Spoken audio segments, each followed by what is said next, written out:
All right, everyone. We are going to go ahead and get started as a few more folks probably file in. So welcome to our webinar. This is how to close an FSBO deal in 30 days, creative finance on easy mode. Let's get started. All right, so before we get started, just a little bit of housekeeping. So first of all, we're just going to introduce ourselves for anyone who doesn't know us. Then Noah is going to go into an explanation of creative finance, a quick overview, and for sale by owner properties, and talk about how to acquire those properties and give a little bit of a real-time explanation. And then Liam will go over a demo of Coffee Closers, and then we'll end it with a Q&A. All right, so let's jump into it. All right, my name's Liam. I'm one of the co-founders of Coffee Closers. I'm a full stack developer, so I help to build the core platform. And I'm Maddie. I'm the UX designer, so I design everything that you see. Ariel, unfortunately, wasn't able to make it today, but she's our CTO and the chief data scientist. Oh, you're on mute, Sorry. Noah.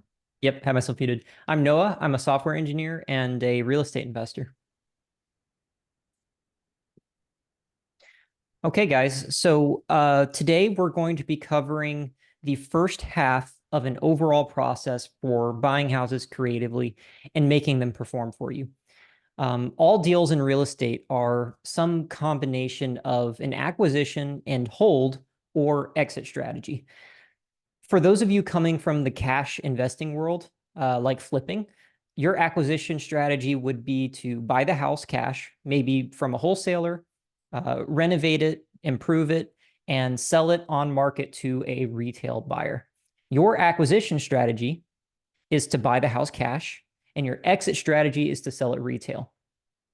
The strategy we're discussing tonight is focusing on the acquisition side using creative strategies. We won't be going through the entirety of a deal, but we'll cover enough for you to get started today and get you to the point where you can have a seller say yes to you. So creative finance is a broad term. It covers a lot of acquisition strategies, some disposition strategies, but the biggest two acquisition strategies that people generally mean when they say creative finance are to buy houses with seller financing and subject to its existing mortgage. Just to keep things simple, we'll be focusing on buying the houses via seller financing. So basically, instead of buying the house cash or getting a loan from a bank, what we're doing is we're turning the seller into the bank.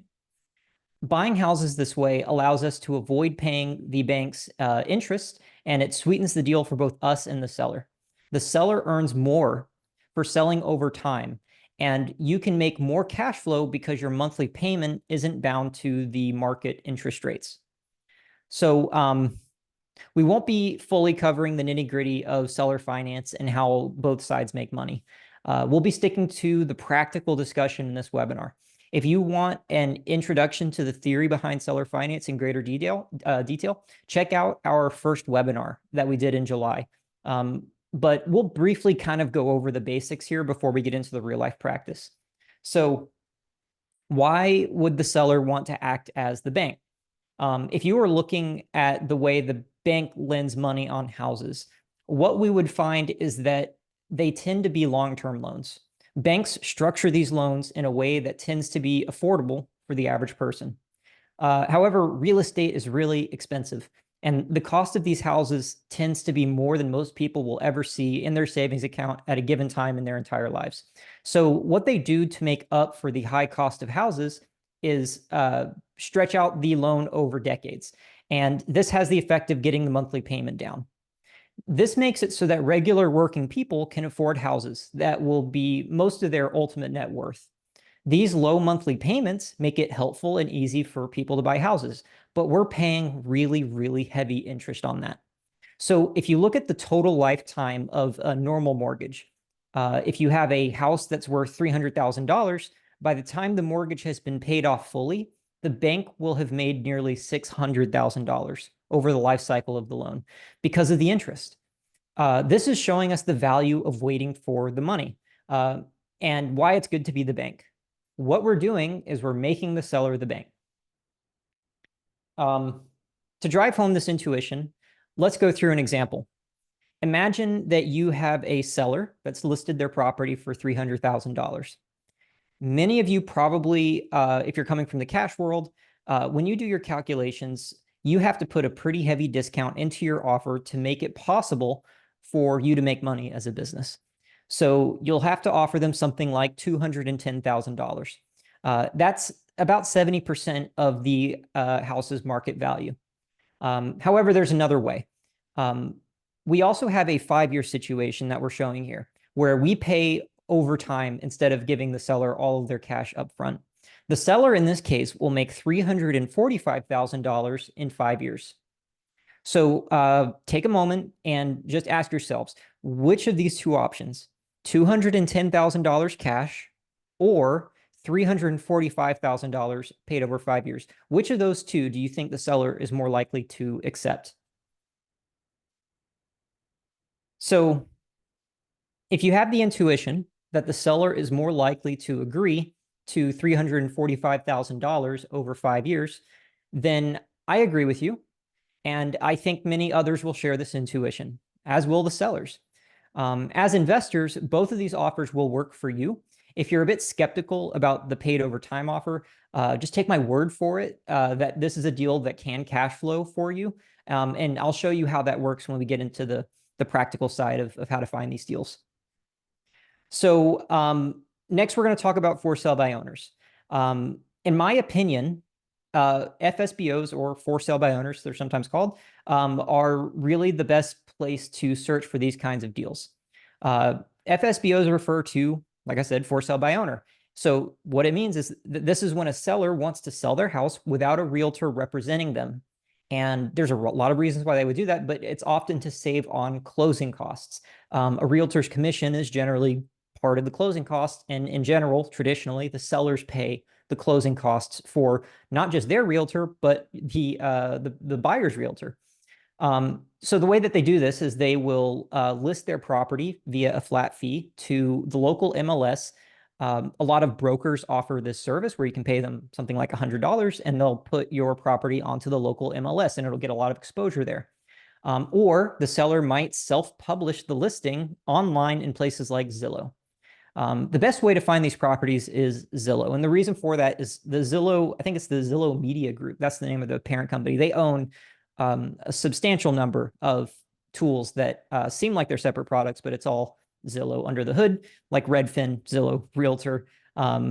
So Zillow is a good place to find all of these. And Zillow as a service gives us the tools we need to get started with these deals.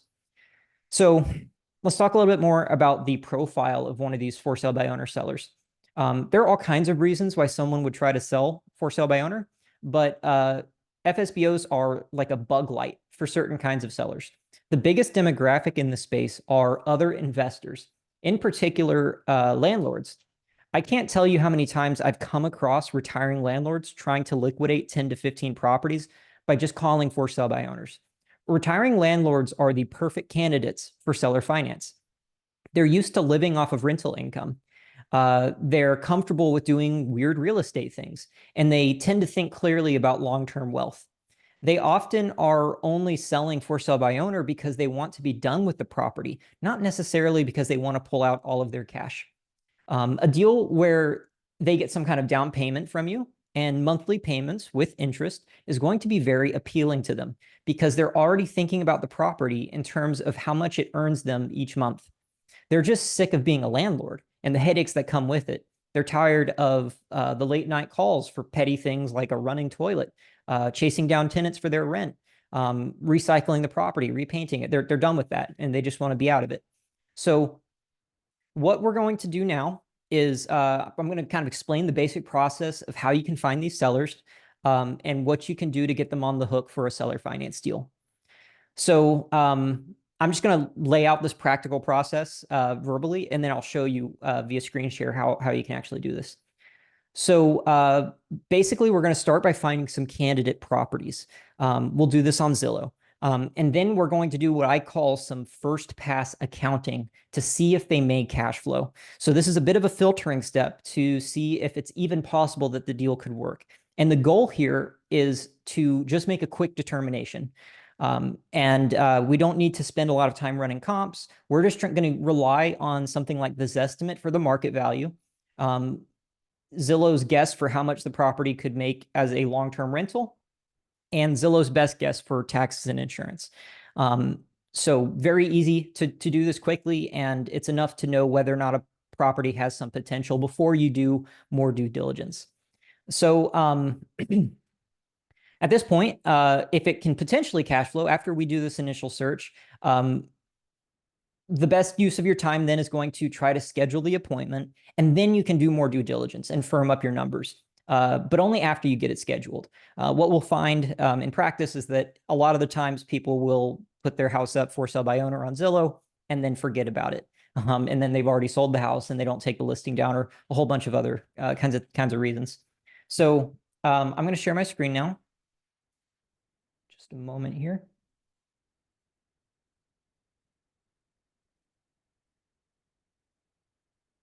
All right. Hopefully it's coming through. Okay, so what I've done is I have Zillow open. And at this point, I'm going to look for a market to dig around in. I am near Hillsborough County.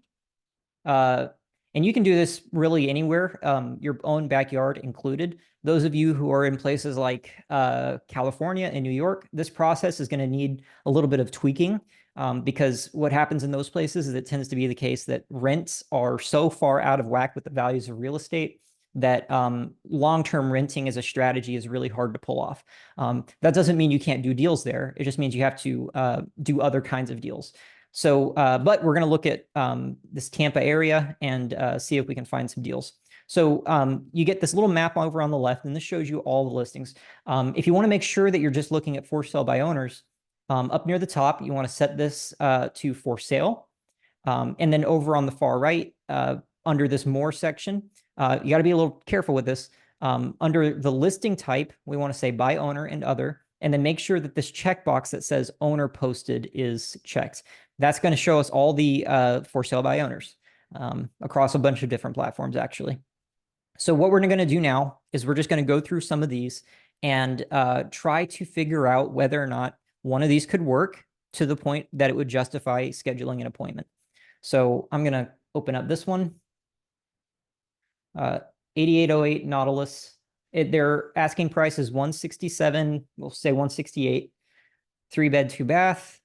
And I'm immediately going to have to disqualify some things here. I see in the description that it's a 55 up community.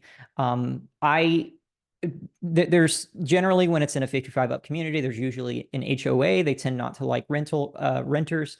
And in this case, this is also a mobile home. So for a variety of reasons, this is not a house that I would want because I wouldn't even own the land. And if I expand this description, it says lot rent is $750 per month. So this one gets disqualified on that basis. Let's check the next one. 7004 Center Creek. And let's start by seeing, okay, the asking price is about in line with his estimate. It's a little bit under. They must think that it needs some work. Let's take a look at the photos together. And what we're doing when we look through these photos is asking ourselves, is this place in good enough shape right now that I could move somebody in as a tenant? And I'm getting the sense that the answer to that question for this particular house is no. The tiling on the kitchen walls is bad. This is clearly a very cheap kitchen. It definitely needs a good cleanup. Horrible green carpet. Yeah, I'm going to say no. I'm going to pass on this one. And as I'm going through this, I want you to notice how long this is taking me to even try to find a property that might work. Let's look at this next one. This is either a duplex or a townhome. Okay, this is a townhome. I'm sure the agile investors among you can figure out how to do something with that, but I really want to stick to single family homes, especially if it's my first one. especially in an area where not everything is a single family home. This house is almost $1 million. I would not be able to put any kind of respectable down payment down for this house, so I'm going to have to skip it, unfortunately. This is a mobile home from what I can see in the photos. 129,000. Let's see this one. I think this might be a mobile home, but let's see. It is a manufactured home. Yep. So that's not going to work. Lots of mobile homes here. Let me make sure I'm in. Oh, I got Town and Country open. Let me make sure I got Tampa or Hillsborough County.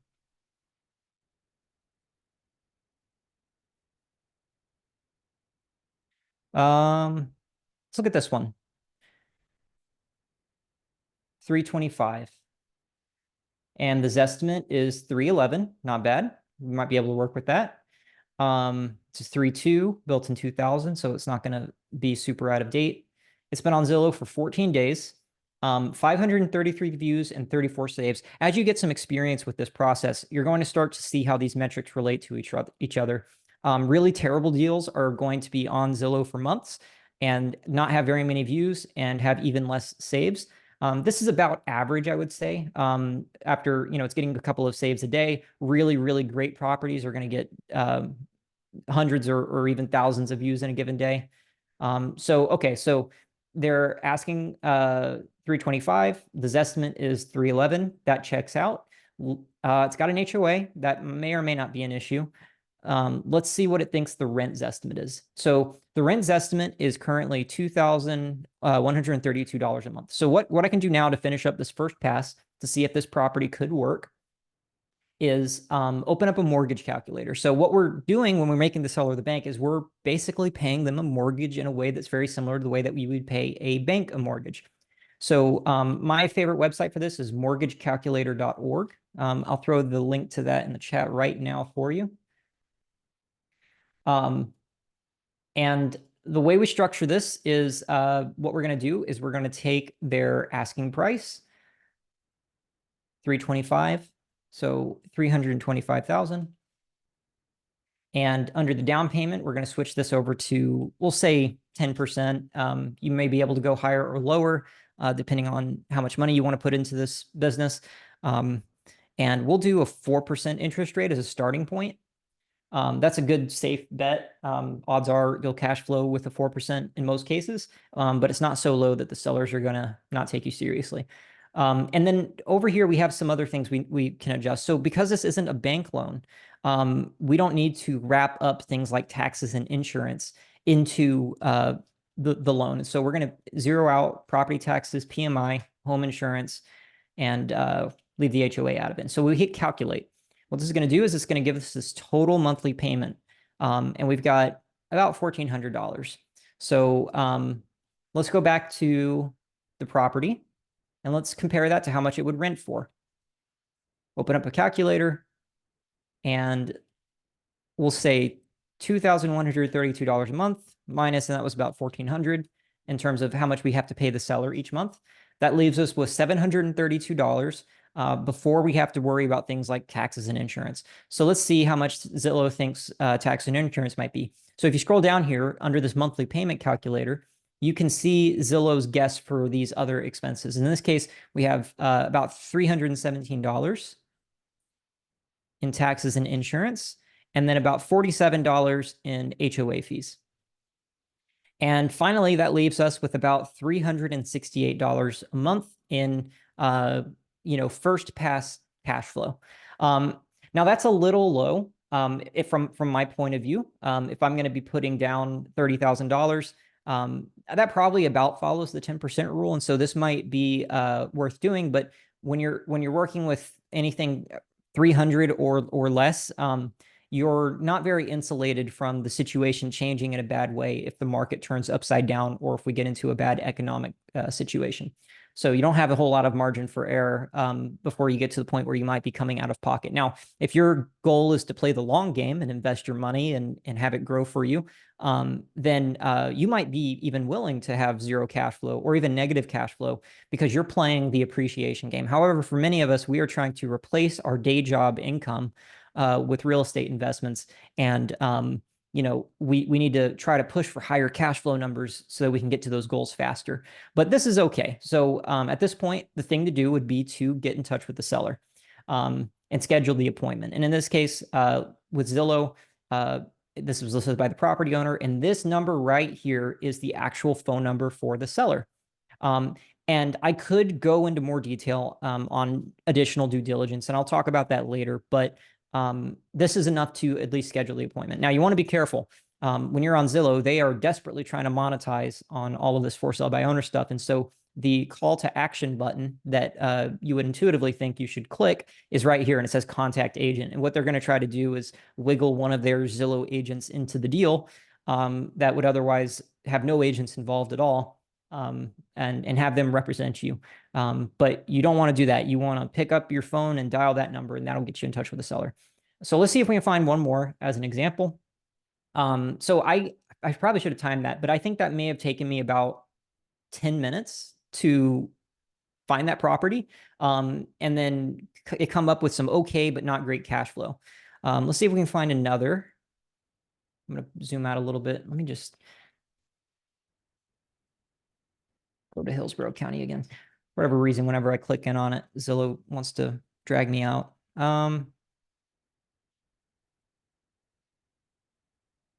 Let's see.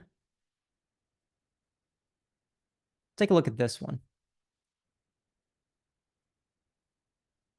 550,000, recently had a price cut.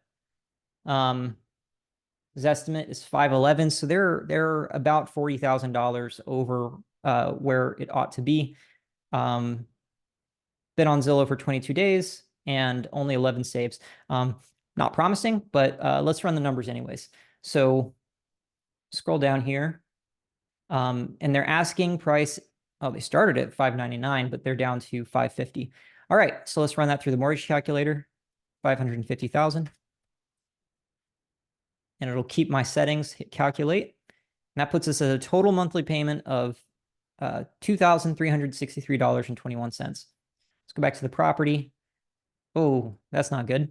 The rent's estimate is, oh no, actually that is fine. Yeah, I got that mixed up. So let's throw this into our calculator. $3,063 minus how much we owe the seller each month, $2,363.21.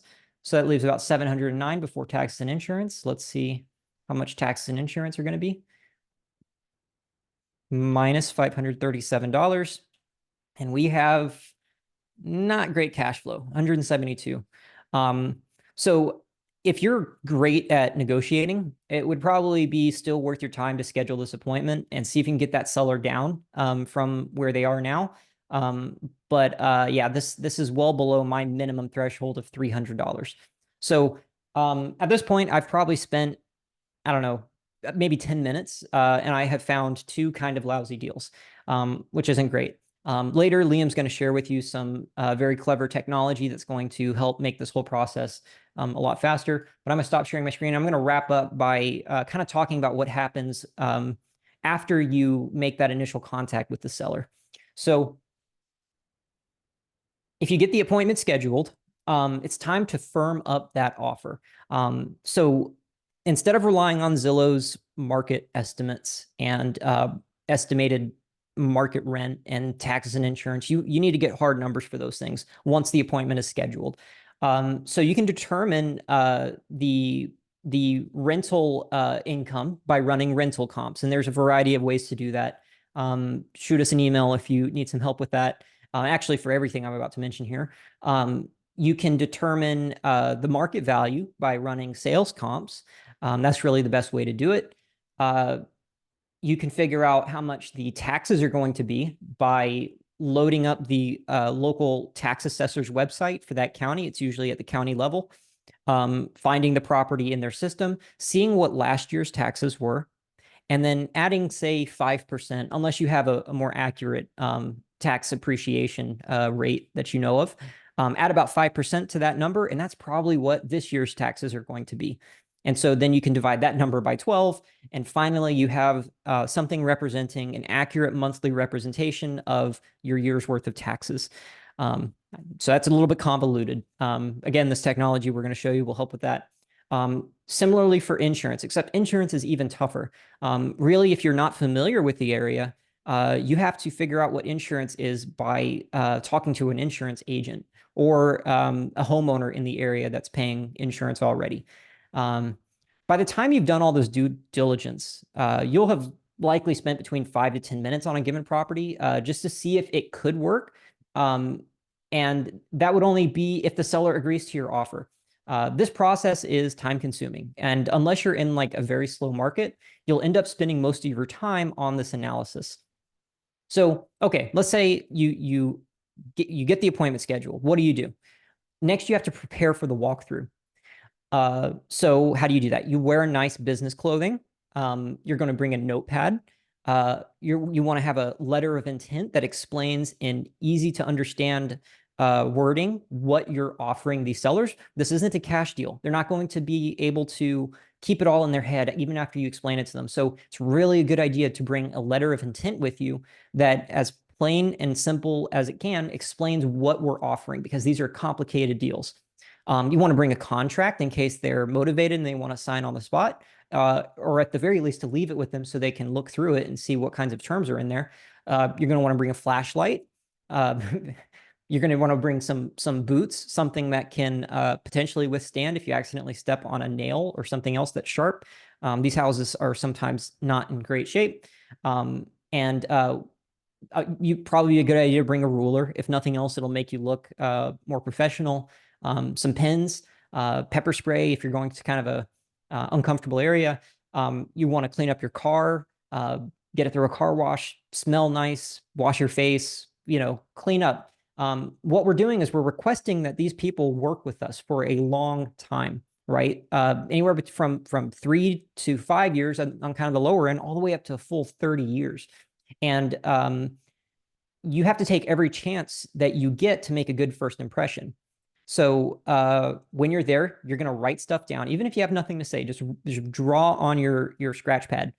It makes it seem as though you're engaged. Walk around the entire house.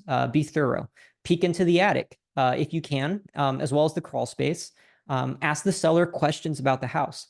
Be engaged in the stories that they tell you. They might get upset. It might be a bittersweet moment for them to be selling their house. And so you might need to help them through that. That's the sort of thing that builds rapport, that gets people to like you and trust you. So after the appointment, you present your offer. Really during the appointment, but after you've built your rapport with them, you present your offer. And the kind of the truth that you may not want to hear is that most of the time they're going to say no. I wouldn't be able to give you a percentage exactly. It probably took me about 15 appointments before I got my first yes. But most of the time they're going to say no. And this is totally fine. Just add them to whatever systems you want to use to keep yourself accountable for following up with them. And then you're going to start the loop over again, back to the point of finding properties, running the numbers, make the first pass, call them, schedule the appointment, make the second pass, attend the appointment, present your offer. That's as fast as I can put this process to get you to the point where someone says yes. So when it comes to these appointments, you are either going to need time as a resource or money. It'll be hard to do this business with neither. If your main resource is time, as mine was, what you're going to want to do is put 1 to 2 hours, if you can, per week into the research. Ideally at the beginning of the week, maybe on the weekends, and then try to go on about 3 appointments per week. I know that sounds like a lot, but each appointment can be as short as 30 minutes, probably average about an hour. Try to go to about 3 appointments per week. You'll likely have your first contract, if you do this, signed within a month. So a contract to buy a house within a month. If you repeat that process for a year, you'll legally own 12 houses. So I know people that have done this. It gets easier and it gets better as you get more experience. You feel more comfortable talking to sellers. You feel comfortable around the numbers and the analysis. If you're time limited, right? So you don't have a whole lot of time to commit to this project, but you do have money. You'll be able to make better offers, and that's going to help a lot. the big thing that people are going to get hung up with are kind of the lower down payments. So if you're able to make better offers with higher down payments, you're going to have, in general, a quicker journey to your first creative deal. When I was getting into this business, the only thing that held us back from getting more deals was not being able to offer more down. We were hard capped at 10% down. We were actually trying to use none of our own money at all. And for the most part, we did. We were using other exit strategies aside from just long-term renting that enabled us to offer up to 10% down with the sellers, even though we didn't have that money ourselves. So that was our cap. We couldn't go higher than 10%. And we certainly would have picked up more properties if we could have gone just up to 20%. So you just keep doing that. And if they say yes, what happens is you go under contract, and then we move to an entirely different process for setting up our rental.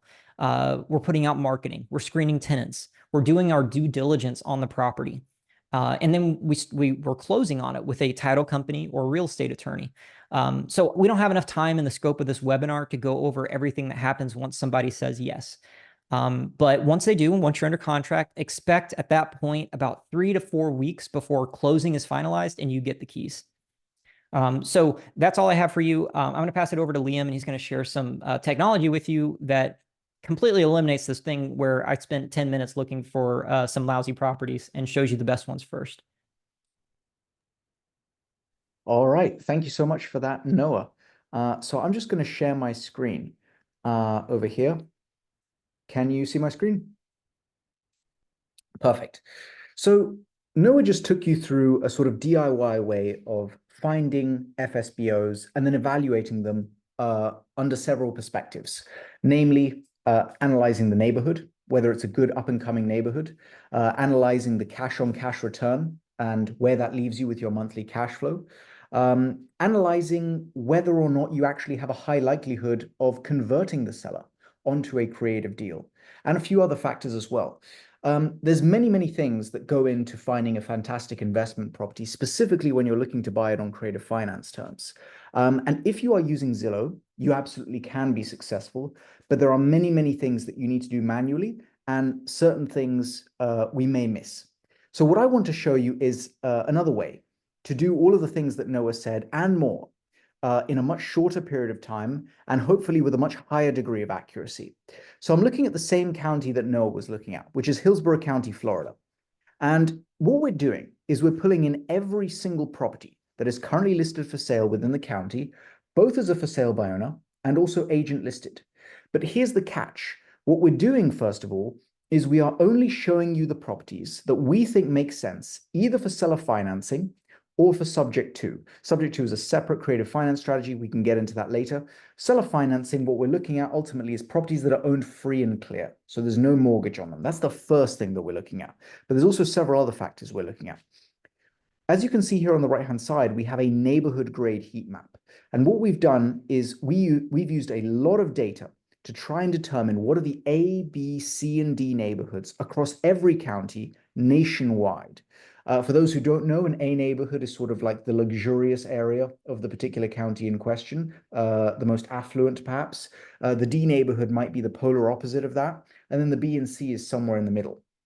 So regardless of what the cash flow is, regardless of whether or not a seller is open to a seller finance deal, you want to make sure that you're in a good up and coming area. And this heat map will help you get a lot of the way there in terms of determining the degree to which this is an area you want to invest in. But let's dig into more detail. As you can see, all of these properties have a star rating, with the top ones being 5-star. And then as you go down the pages, those get lower. What does that star rating mean? Well, what it's looking at is it's looking at a combination of factors to do with the property. So first of all, what is the cash flow? So, and you can see that here with the cash on cash return, the higher the better. What is the neighborhood, which we've already spoken about? What is the condition of the property? So we have an algorithm that looks at the property description and determines from reading that description whether or not it's a fixer-upper. So we can filter out fixer-uppers and just show turnkey properties if that's what we want to do. And that will also be influenced in the scoring. What we'll also do, though, and this is really important, is we will determine the on-paper likelihood of the seller being open to a seller finance deal based on a few criteria that we know tend to correlate with openness towards a creative finance deal. I'll go through a few of these, which all go into the algorithm. First of all, we like properties that have been sitting on the market for at least a few months. We like properties that have had several price cuts. We like properties like this one, which have just been inherited. As is the theme of this webinar, we like properties that are for sale by owner, like this one. Why? Because realtors add friction to the creative finance process. So fundamentally, what we're doing, just to sum up here with the list of leads, we're taking every property in the county, we're isolating just those leads that make sense for seller finance or subject to, depending on what you're looking at. And then we're ranking properties based on likelihood of closing on seller finance, based on the criteria that we've just gone through with days on market, whether it's been inherited and so on. We're looking at the neighborhood to make sure it's a good neighborhood, and we're looking at cash on cash return. So rather than doing what Noah had to do, which was randomly clicking around things and then analyzing the deal with a rents estimate and a mortgage calculator, this starts you off in a much better position. Now, I've clicked into a property and I'd like to analyze this property together, as I think this is a property that really showcases the value of a seller finance deal, not just for us, but also for the seller. And it is crucial that we pitch the value to them as well, because they're the ones that will actually be telling us yes or no. So this is a property in Tampa going for $338,000. It's just had a very small price cut of $300 just a couple of days ago. But what's crucial here is that this property has been on the market for about 4.5 months.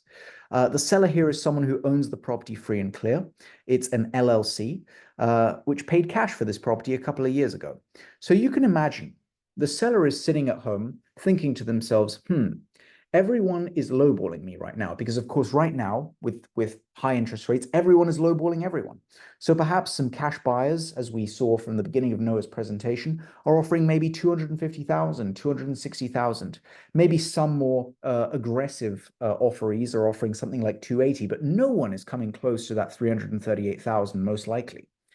So the seller's annoyed, they're frustrated, and buyers don't want to come up to that price because they won't be able to cash flow.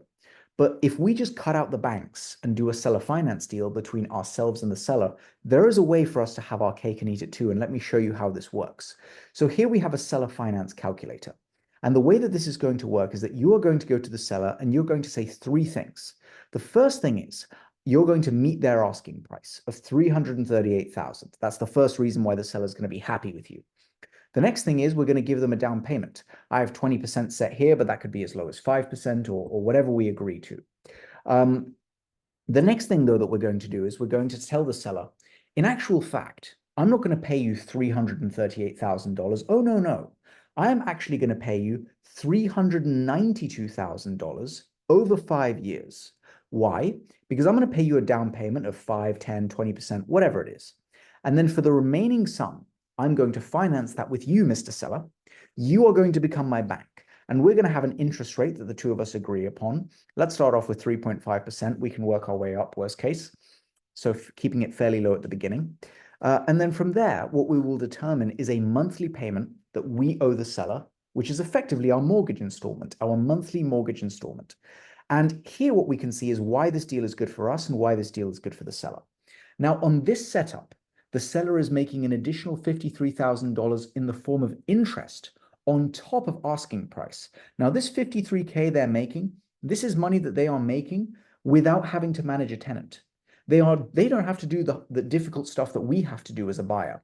And if you remember from Noah's presentation, the classic person who will agree to a seller finance deal is a retired landlord, someone who is tired of dealing with all of the stress and challenges that one has to deal with as a landlord. So imagine this. A cash buyer is offering $250,000.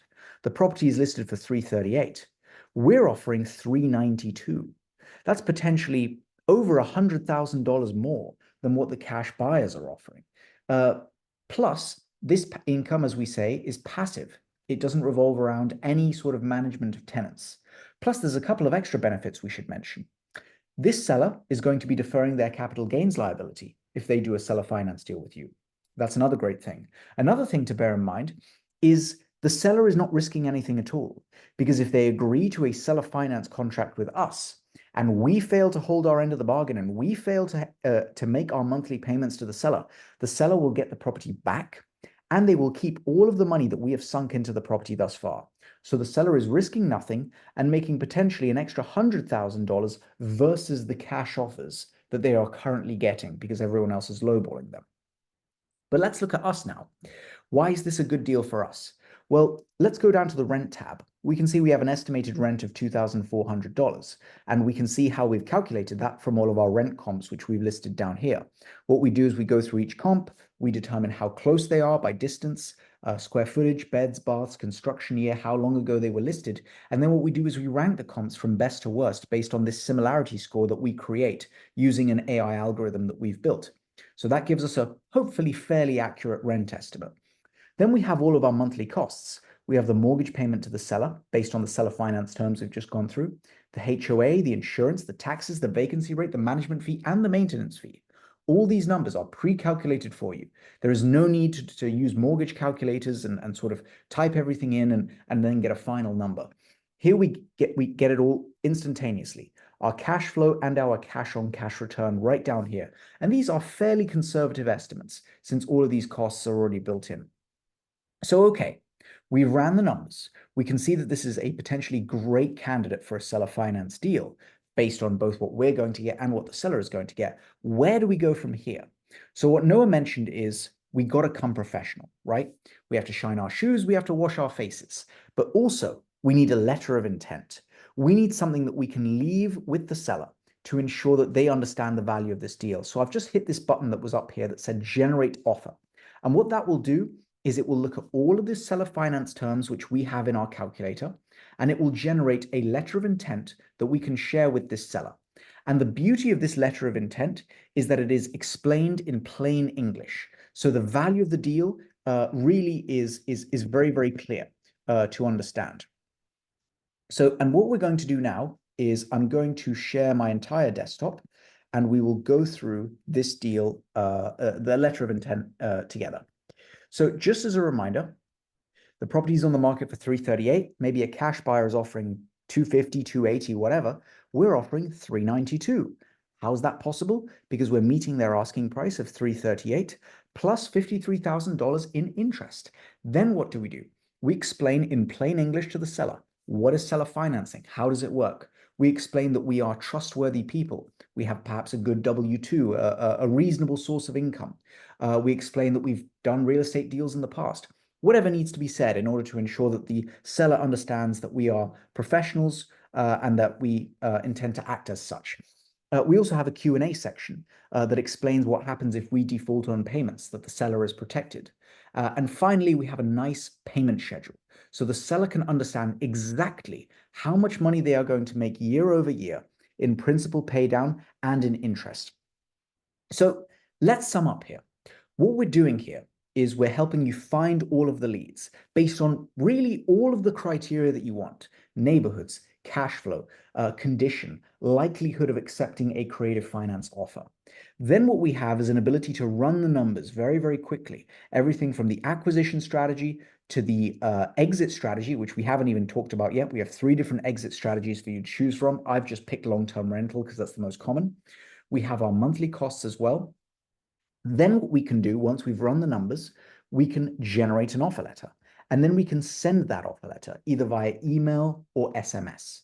And then we can do that again and again and again and again. And with this software, we give you access to every single for sale by owner deal in the entire country, in the entire United States. And we update those every single day. So you can go through a series of counties or whatever states you're interested in. You can find the very best for sale by owners based on all of these criteria: cash flow, neighborhood, condition, likelihood of selling, etc. And then you can run the numbers, generate offers, and send them. Now, there's a lot of other features that we have that we still haven't spoken about, and I don't want to get into too much detail. As I say, we have the ability to really comp in detail. All the rank comps and sales comps are right here. We have the ability to set up these buy boxes. So every day we can send you an email with the very best deals that fit your investment criteria. And it's not just like the Zillow email notifications, by the way. We can go super granular on the condition of the property, whether they're an FSBO, the investment strategy you want, better for subject to or seller finance, the neighborhood grade as well. If you just want to invest in A and B neighborhoods, we won't send you anything that's below a B. So with this, you can stay up to date with what's going on in the market. You can analyze the deals en masse very, very quickly and discover the best deals. You can run the numbers, you can generate offers, and you can send them. A final word as well. For those who are interested in using this software, you don't just get the software. The software is just one of the things that you get. What you also get is 3 group coaching sessions from ourselves every single week. And you also get access to our community, where all of our customers interact with each other and help each other as we're all on this sort of creative finance journey. So we're not just going to give you this software and sort of wish you the best and send you on your way. You have access to us. Potentially, as I say, up to 3 sessions per week if you can make them, and also access to the community. So we want to help you. And, you know, if you really go through these leads and invest that little bit of time that it takes to just sort of find the best leads, they're right here for you, running the numbers, generating offers, going to appointments and sending them off, you have probably the highest chance you could possibly wish for to close a for sale by owner deal within 30 days. But yeah, thank you so much, everyone. And more than happy to take any questions. Right. We had some questions in the chat. Yeah, let's maybe we'll go through them in order, and feel free to post your questions there.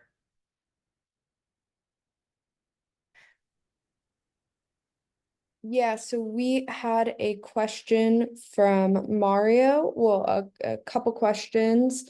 So why he's asking, how are we coming up with the money on year 5 after the balloon payment is due? And I said that there are a few different options, and you could explain that further. Yeah, so these balloon payments, you don't have to offer them. It's often helpful to get some people over the finish line, but if you don't understand it and you don't know how to deal with it and you don't want to deal with it, you don't necessarily have to offer it. It's something that just gives the relationship that you have to have with that seller an optional cutoff date. But when they come around, there's several things you can do. I mean, you can refinance if the house is appreciated sufficiently. You could sell the house, but that would kind of stink to do that if you have put money into the property. And so this kind of affects the way that you might want to run your down payment. There are other exit strategies that deal with this in kind of graceful ways. One of the exit strategies that we have accounted for in Coffee Closers is a lease option. And this will actually answer someone else's question to Kathy. If you, instead of doing a long-term rental, run the property as a lease option, what that means is that basically you're finding somebody that wants to be a homeowner, but they can't. And they are more or less buying the house from you. There's a lot of things to be aware of there, but they're giving you a down payment. Now, if you're clever and agile, you can go under contract with a seller and then find one of these tenant buyers within a few days. And I have a boatload of evidence to show how fast this can happen. But you collect their down payment, put it in an earnest money account or keep it at the title company. And then you end up, or you're able to actually close on the house with none of your own money. And you're able to offer up to 10%. I kind of hinted at this at the end of my lesson. So now, how does that deal with the balloon? Well, your lease term with that tenant buyer is going to be anywhere between 3 to 4 years. Give yourself at least a year until the balloon is due. That's the most amount of time you want to go out with this. And if things go correctly on their lease option, you will make money at the time that their option to buy the house is executed, and it wipes out the balloon. Now, you lose control of the deal. That's the big downside to it. But there's a lot more benefits we could talk about. And unfortunately, I can't spend this whole time talking about lease options. So if you are interested in learning more about it, shoot us an email and I can jump on a call with you and help explain the finer details. And Mario, we had a conversation in Orlando. I remember you prefer Mario. To your next point, why give up so much more than they are asking? this is something that if you're slick and you think you can get away with it, you can start your contract price lower, and show them how the interest is going to get them over to their asking price or even higher. But not everyone's going to be a slick salesman, or as comfortable navigating that, and they need to give themselves every advantage they can. And showing them how they're going, showing a seller that might be skeptical how they're going to earn a lot more than selling any other way is a great way for people that aren't so great talking to sellers to make a better case for their deal. Yeah, and also, sorry, and also something really important to bear in mind there is we're not actually offering more than the property is worth. We're not suggesting you overpay for a property. What we're suggesting you do is potentially come up to the asking price, and then the excess funds that they are receiving, the excess money the seller is making is in the form of interest. All you're doing is you're just taking the interest money that the bank would be receiving normally, and you're attributing that money now to the seller. So the seller has an incentive to take their payments over time because they're making more money than asking price over time. But you're not overpaying for the asset. The asset is worth what it's worth. The excess money is in the form of interest, not in the form of the property price. And just a final thing as well, for those of you who are interested in learning more about this, my co-founder Maddie has just dropped a link there in the chat. So for those of you who are interested, just drop your name into that form, and we'd be more than happy to contact you and provide you with a little bit more information, and perhaps a demo if that could be useful too.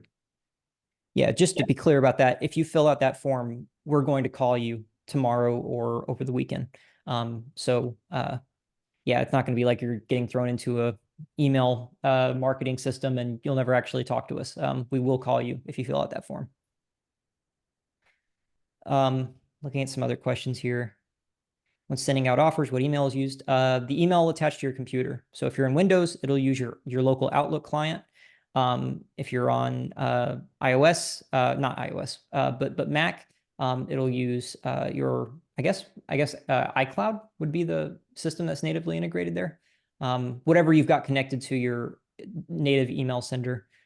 So I think that question was more regarding getting flagged, the domain being flagged as junk if they're sending out too many offers. That was a second question from the same person. Oh, I think that was a concern there.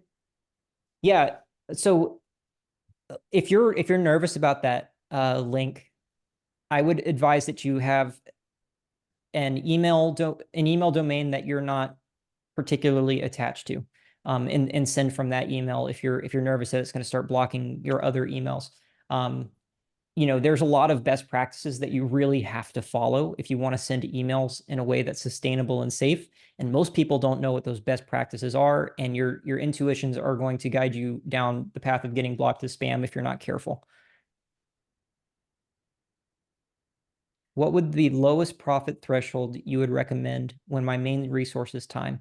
So Ryan, that there's a bunch of complicated answers to that question. And I guess it sort of depends on what your goals are, right? So if your goal is to replace like a day job income with cash flow, you're going to want to prioritize high cash flow strategies and high cash flow deals. If your goal is to make a lot of appreciation money, which is where people really get wealthy in real estate, then the cash flow is not as important. So obviously, it's going to depend on where you are. For me in Central Florida, kind of the minimum cash flow I'm comfortable with is about $400 a month. Before anything less than that, and the margin for error gets really bad if the economy goes south. So about $400 for me, but if you're in like Southern California, where $400 to me is worth like $5 million there, yeah, you're going to want to boost that up a bit.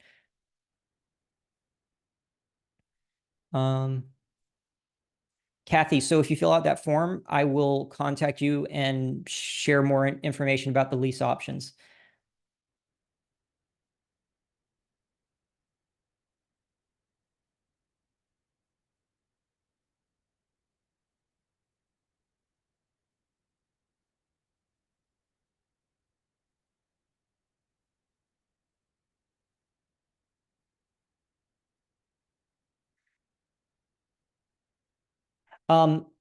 So Kathy, to your question, lease options is an exit. Well, it's an exit strategy in the context that I'm referring to when I'm telling you about this way to buy houses without needing your own money for the down payments.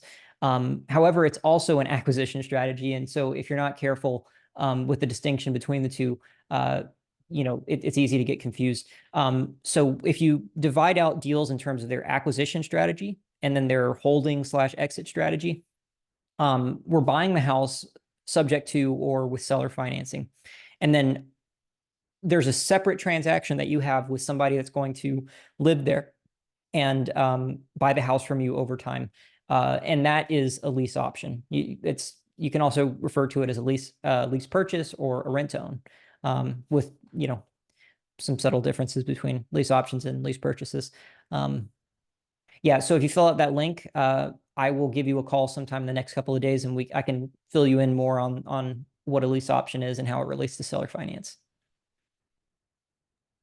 Yeah, I think the key though to bear in mind with those lease options, as we've seen many, many times, is that where they work best is on the properties that don't necessarily cash flow as much on the long-term rental, which is fantastic because it means that on those cheaper properties with good price to rent ratio, you can go that long-term rental route, which can be more advantageous sometimes. But when you have a more expensive property with a worse rent to price ratio or price to rent ratio, that's where the lease option can work very, very well. So we provide you with both of those options natively within the calculator. And also, you can also add in an option for annual short-term rental revenue, which you can get for free from AirDNA, and then just put that into the calculator. So basically, you have 3 exit strategies available to you.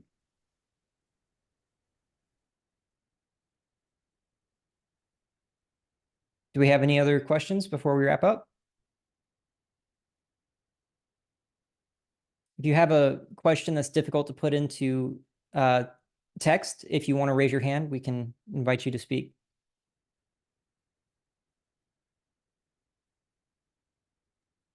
Hey, Mario. So for the, yes, totally agree that some FSBOs can be overpriced. In terms of targeting homes that are fully paid off, yes. If you click on the seller finance leads button, as I showed you during the demo, and I can just show you that once more super, super quickly. So if I click seller finance leads, this is only free and clear properties. There's no mortgages on any of those properties. If I click subject to, then what I'm looking at is mortgages, properties with outstanding loans, but where the interest rate is low and is actually worth taking over. So it's either no loans or loans that are worth taking over for subject to.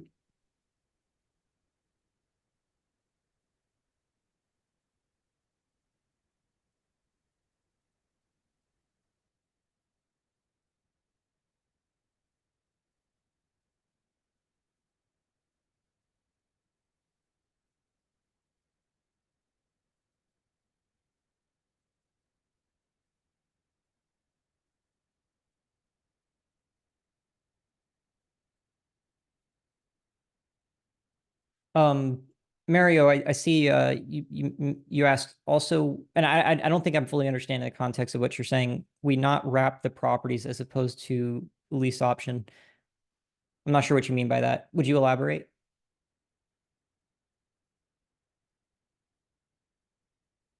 How about properties with low equity? Yeah, so Manuel, that's more in the subject to space. There's a variety of ways to deal with those situations, but I think the most common way that a low equity house is dealt with is that you will more or less pay off the seller's equity at closing, take over their mortgage subject to, and then really you're only dealing with the bank from there on out. And so those are deals that are attractive, especially to distressed sellers, people that need to get out from under the situation. A good way to notice when somebody's in such a situation is when the asking price is very slightly above whatever their equity amount is in coffee closers. And so there's an easy way to find these kinds of houses. But yeah, basically you cash out how much equity they have, if any of it, take over the mortgage subject to, and do whatever your exit strategy is going to be.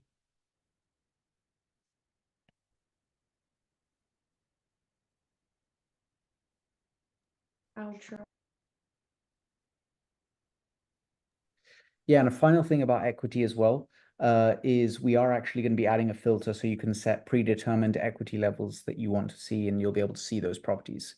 One thing to bear in mind with low equity properties, they'll probably have high interest rates on them, just because, you know, if someone took out a loan in the last few months, for example, the interest rate probably won't be the best. So that is something to bear in mind. But yeah, other than that, thank you so much, everyone, for joining this webinar. It's been an absolute pleasure. We'll be sending everyone a follow-up email with the recording. And as I say, if you would like some more information, do please fill in that link. Yeah, we can provide you with more information. Thank you, everybody. All right. Take care.